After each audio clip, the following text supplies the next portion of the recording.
Change the voice. Active voice यामध्ये कर्त्याचे वाक्य असते. पॅसिव्ह व्हॉइस यामध्ये कर्माचे वाक्य म्हणजेच वस्तूचे वाक्य असते. पॅसिव्ह व्हॉइस म्हणजे या वाक्यात कर्माला महत्व किंवा प्राधान्य जास्त असते. वाक्य कर्माने म्हणजेच वस्तूने सुरू होते. या वाक्यात कार्य करणारा कर्ता कधी असतो किंवा नसतो. ऍक्टिव्ह व्हॉइसचे पॅसिव्ह व्हॉइस करताना खालील बदल करा. वाक्यातले ऑब्जेक्ट म्हणजेच कर्म किंवा वस्तू शोधा व ती पहिली लिहा. वाक्याच्या काळानुसार म्हणजेच सिंपल प्रेझेंट म्हणजेच साधा वर्तमान काळ असेल तर एम इज आर वापरा. सिंपल पास्ट टेन्स साधा भूतकाळ असेल तर वॉज वेअर वापरा. वाक्यात हॅव हॅज हॅड असेल तर बीन घ्या. वाक्यात should could may might can must would असेल तर बी वापरा. चालू काळात पॅसिव्ह वाक्यात बिंग वापरा. पुढे क्रियापद थर्ड फॉर्म म्हणजे तिसरे रूप पास्ट पार्टिसिपल वापरा. पुढे वाक्यातले उरलेले शब्द घ्या. पुढे बाय लिहून वाक्यातला कर्ता म्हणजेच ऍक्टर लिहा. आय चे मी करा. वी चे अस. दे चे देम. ही चे हिम. शी चे हर. यू चे यू. इट चे इट करा. सिंपल प्रेझेंट टेन्स म्हणजेच साधा वर्तमान काळ. वाक्य रचना पाहून घेऊया. पहिले कर्म येईल म्हणजेच वस्तू, त्यानंतर एम इज आर, त्यानंतर क्रियापदाचे तिसरे रूप, त्यानंतर माहिती व त्यानंतर बाय व त्यानंतर शेवटी कर्ता. आता एक्झाम्पल्स पाहूया. The sweeper cleans the office every day. यामध्ये स्वीपर हे ऍक्टर आहे म्हणजेच कर्ता आहे आणि द ऑफिस हे ऑब्जेक्ट आहे म्हणजेच कर्म आहे. The sweeper cleans the office every day म्हणजेच झाडूवाला ऑफिस दररोज साफ करतो.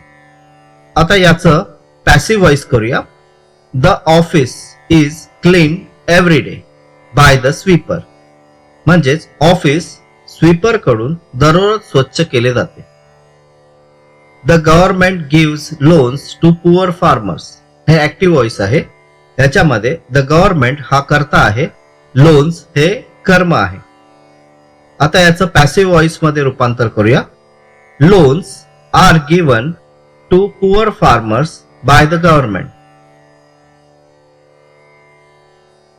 आता प्रेझेंट कंटिन्युअस टेन्स पाहूया म्हणजेच चालू वर्तमान काळ केलं जात आहे. पॅसिव्ह व्हॉइसची आता वाक्य रचना पाहूया. कर्म, त्यानंतर एम इज आर, त्यानंतर बेइंग, त्यानंतर क्रिया तिसरे रूप, त्यानंतर माहिती व त्यानंतर बाय कर्ता. आता काही उदाहरणं पाहूया. शी इज क्लिनिंग द हाऊस हे ऍक्टिव्ह व्हॉइस आहे. याचा अर्थ होतो ती घर स्वच्छ करत आहे. आता पॅसिव्ह व्हॉइस मध्ये रूपांतर करूया. The house is being clean bye हर. घर तिच्याकडून स्वच्छ केले जात आहे. दुसरं उदाहरण. They are playing carrom. ते लोक कॅरम खेळत आहेत. आता पॅसिव्ह व्हॉइस पाहूया. Carrom is being played by them. Carrom त्यांच्याकडून खेळले जात आहे. आता प्रेझेंट परफेक्ट टेन्स म्हणजेच पूर्ण वर्तमान काळ केलेले आहे. वाक्य रचना पाहूया पॅसिव्ह व्हॉइसची. कर्म म्हणजेच वस्तू, त्यानंतर हॅज किंवा हॅव किंवा बीन, त्यानंतर क्रिया तिसरे रूप, त्यानंतर माहिती व त्यानंतर बाय व कर्ता. I have brought some books हे ऍक्टिव्ह व्हॉइस आहे. याचा अर्थ होतो मी काही पुस्तके आणली आहेत. आता पॅसिव्ह व्हॉइस पाहूया. Some books have been brought by me. काही पुस्तके माझ्याकडून आणण्यात आली आहेत. दुसरं उदाहरण. We have invited all the members हे ऍक्टिव्ह व्हॉइस आहे. याचा अर्थ होतो आम्ही सर्व मेंबर्सना आमंत्रित केले आहे. आता याचा पॅसिव्ह व्हॉइस पाहूया. All the members have been invited by us म्हणजेच सर्व मेंबर्सना आमच्याकडून आमंत्रित करण्यात आले आहे. सिंपल प्रेझेंट टेन्स म्हणजेच साधा वर्तमान काळ. आता साधा वर्तमान काळातला पॅसिव्ह फॉर्म्युला पाहूया. कर्म म्हणजेच वस्तू, त्यानंतर एम इज आर, त्यानंतर क्रिया तिसरे रूप, त्यानंतर माहिती व त्यानंतर बाय आणि मग करता. आता ऍक्टिव्ह व्हॉइस पाहूया. ही राइट्स अ लेटर म्हणजेच तो पत्र लिहितो. आता याचं पॅसिव्ह मध्ये रूपांतर. A letter is written by him. पत्र त्यांच्याकडून लिहिले जाते. They pay rent on time. ते लोक वेळेवर भाडे देतात. Rent is paid on time by them. भाडे त्यांच्याकडून वेळेवर दिले जाते. Boss gives salary on time. Boss वेळेवर पगार देतो. Salary is given on time by boss. पगार बॉस कडून वेळेवर दिला जातो. We celebrate Diwali. आम्ही दिवाळी साजरी करतो. दिवाळी इज सेलिब्रेटेड बाय अस. दिवाळी आमच्याकडून साजरी केली जाते. I play cricket. मी क्रिकेट खेळतो. Cricket is played by me. Cricket माझ्याकडून खेळले जाते. आता प्रेझेंट कंटिन्युअस टेन्स म्हणजे चालू पूर्ण वर्तमान काळ पॅसिव्ह व्हॉइस पाहूया. पॅसिव्ह रचना अशी आहे. ऑब्जेक्ट म्हणजेच वस्तू, त्यानंतर एम, इज किंवा आर, त्यानंतर बिंग, क्रिया तिसरे रूप, नंतर माहिती, मग त्यानंतर बाय ऍक्टर म्हणजेच करता. I am writing a letter. मी पत्र लिहित आहे. A letter is being written by me. पत्र माझ्याकडून लिहिण्यात येत आहे. I am completing the project. मी हा प्रोजेक्ट पूर्ण केला आहे. मी हा प्रोजेक्ट पूर्ण करत आहे.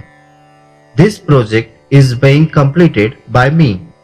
हा प्रोजेक्ट माझ्याकडून पूर्ण केला जात आहे. The BMC is repairing this road. BMC हा रस्ता दुरुस्त करत आहे. This road is being repaired by the BMC. हा रस्ता बीएमसी कडून दुरुस्त केला जात आहे. We are taking the efforts. आम्ही प्रयत्न करत आहोत. The efforts are being taken by us. प्रयत्न आमच्याकडून केले जात आहेत. प्रेझेंट परफेक्ट टेन्स म्हणजेच पूर्ण वर्तमान काळ. आता याची पॅसिव्ह रचना पाहून घेऊया. ऑब्जेक्ट, त्यानंतर हॅव किंवा हॅज, त्यानंतर बीन, त्यानंतर क्रियेचे पहिले रूप, त्यानंतर माहिती व त्यानंतर करता. I have written a letter. A letter has been written by me. I have check all the papers. मी सर्व पेपर्स चेक केले आहेत. All the papers have been check by me. सर्व पेपर्स माझ्याकडून चेक करण्यात आले आहेत. Raj has shown the report to sir. राजने सरांना रिपोर्ट दाखवला आहे. The report has been shown to sir by Raj. Report सरांना राजकडून दाखवण्यात आला आहे. The BMC has repaired the road. The road has been repaired by the BMC. We have taken the toys. The toys have been taken by us. Simple past tense म्हणजेच साधा भूतकाळ. आता साधा भूतकाळातला पॅसिव्ह फॉर्म्युला पाहूया. Object, त्यानंतर was किंवा were, त्यानंतर क्रिया तिसरे रूप, त्यानंतर माहिती, त्यानंतर बाय ऍक्टर म्हणजेच करता. Active voice. He wrote a letter. त्याने एक पत्र लिहिले. A letter was written by him. एक पत्र त्याच्याकडून लिहिले गेले. They paid the rent on time. त्यांनी वेळेवर भाडे भरले. The rent was paid on time by them. भाडे त्यांच्याकडून वेळेवर भरले गेले. Boss gave the salary on time. बॉसने वेळेवर पगार दिला. The salary was given on time by boss. पगार बॉस कडून वेळेवर दिला गेला. I bought a new mobile. मी नवीन मोबाईल खरेदी केला. A new mobile was bought by me. एक नवीन मोबाईल माझ्याकडून खरेदी केला गेला. आता पास्ट कंटिन्युअस टेन्स पाहूया, म्हणजेच चालू भूतकाळ. आता पॅसिव्ह रचना पाहून घेऊया.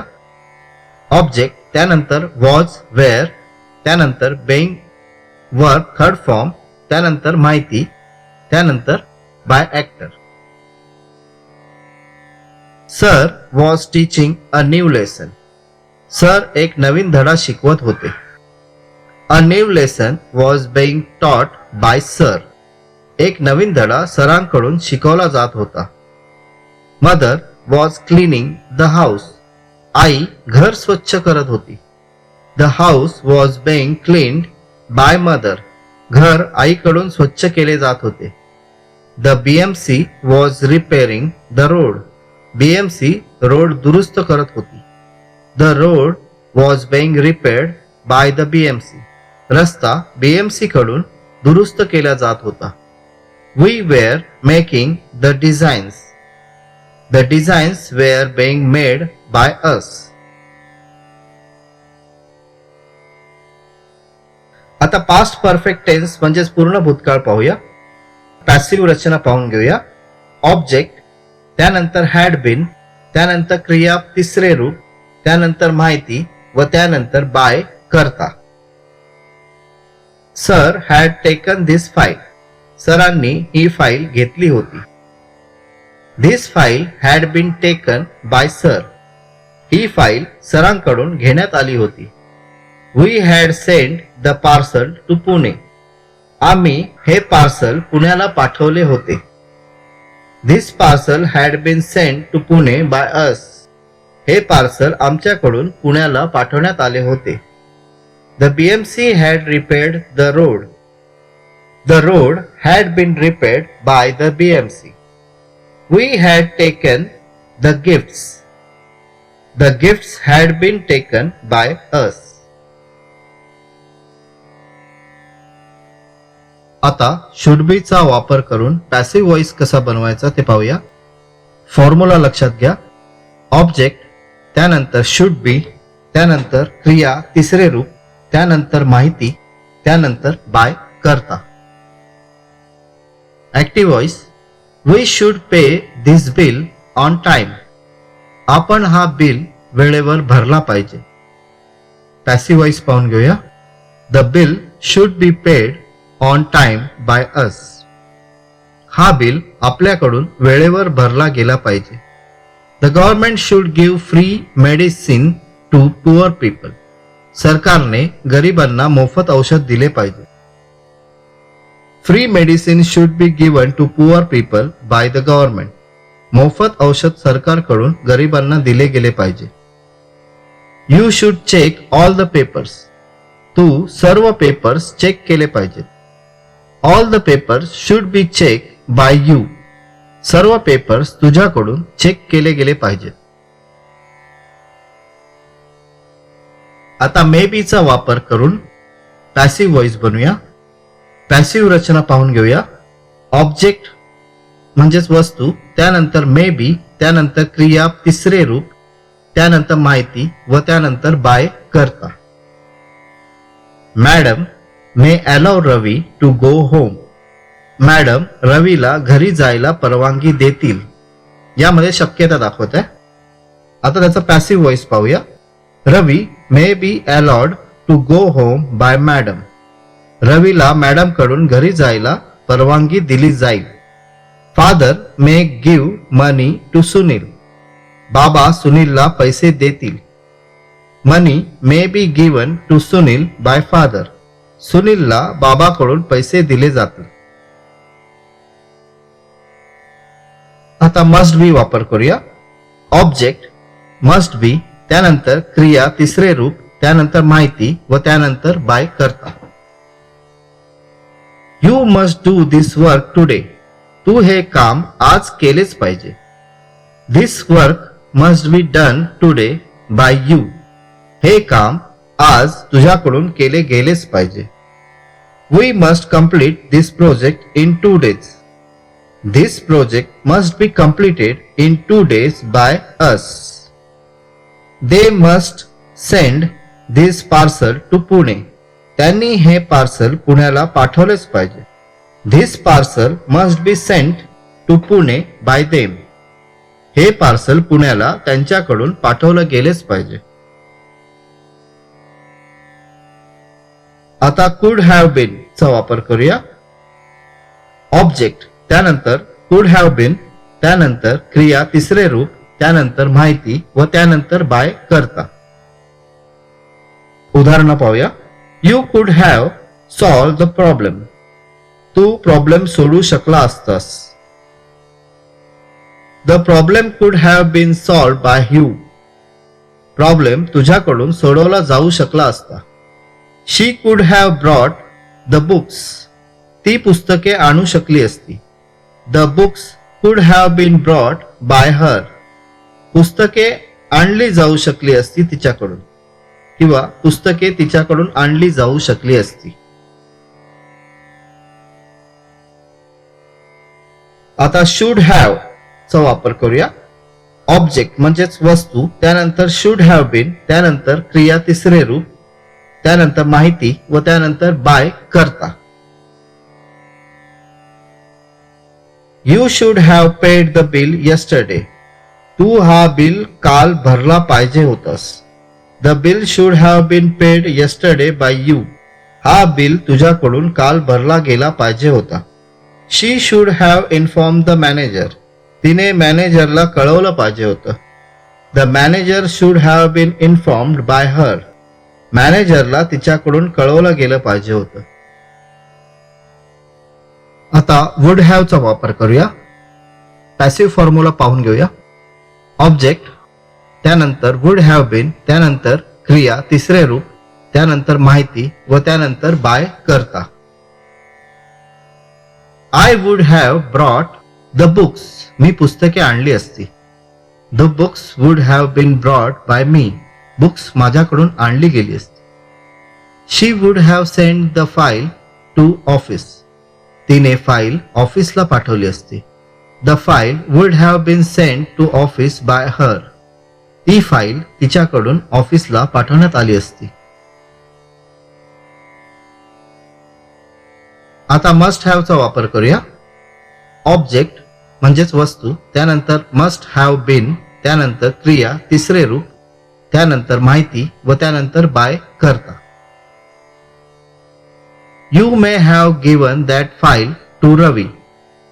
तू ही फाईल रवीला दिली असशील, म्हणजे ह्याच्यात शक्यता दाखवते. The file may have been given to Ravi by you. ती फाईल रवीला देण्यात आली असेल तुझ्याकडून, किंवा ती फाईल तुझ्याकडून रवीला देण्यात आली असेल. ह्यात पण शक्यता दाखवते. आता दुसरं वाक्य बघूया. You must have paid this bill.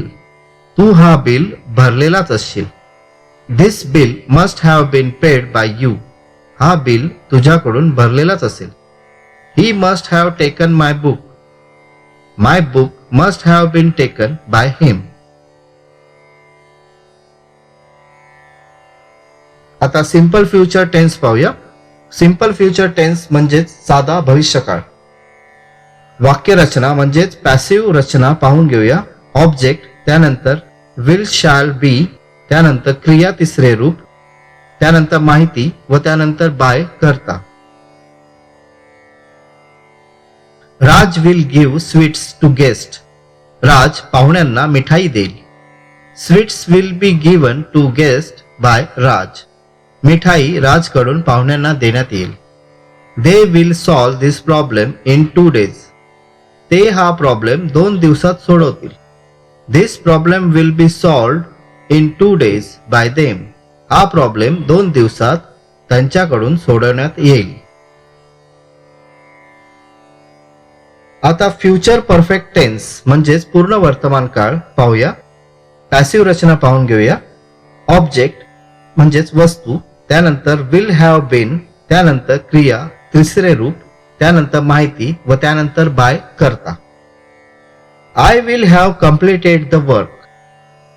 मी काम पूर्ण केलेले असेल. The work will have been completed by me. काम माझ्याकडून पूर्ण केले गेले असेल. We will have made the payment. आम्ही पेमेंट केलेले असेल. The payment will have been made by us. Payment आमच्याकडून केले गेले असेल. आता कॅनचा वापर करूया पॅसिव्ह व्हॉइस मध्ये. वाक्यरचना पाहून घ्या, म्हणजेच पॅसिव्ह रचना. ऑब्जेक्ट म्हणजेच वस्तू, त्यानंतर कॅन बी, त्यानंतर क्रिया तिसरे रूप, त्यानंतर माहिती व त्यानंतर बाय करता. We can do this work in 2 hours. आपण हे काम 2 तासात पूर्ण करू शकतो. This work can be done in 2 hours by us. हे काम आमच्याकडून 2 तासात पूर्ण केले जाऊ शकते. You can make payment by cheque. तुम्ही पेमेंट चेकने करू शकता. Payment can be made by cheque by you. Payment चेकने तुमच्याकडून केले जाऊ शकते. The student can take these books to home. विद्यार्थी हे पुस्तक घरी नेऊ शकतात. These books can be taken to home by the students. हे पुस्तके विद्यार्थ्यांकडून घरी नेली जाऊ शकतात. Uncle can solve this problem. The problem can be solved by uncle. हा प्रॉब्लेम अंकल कडून सोडवला जाऊ शकतो.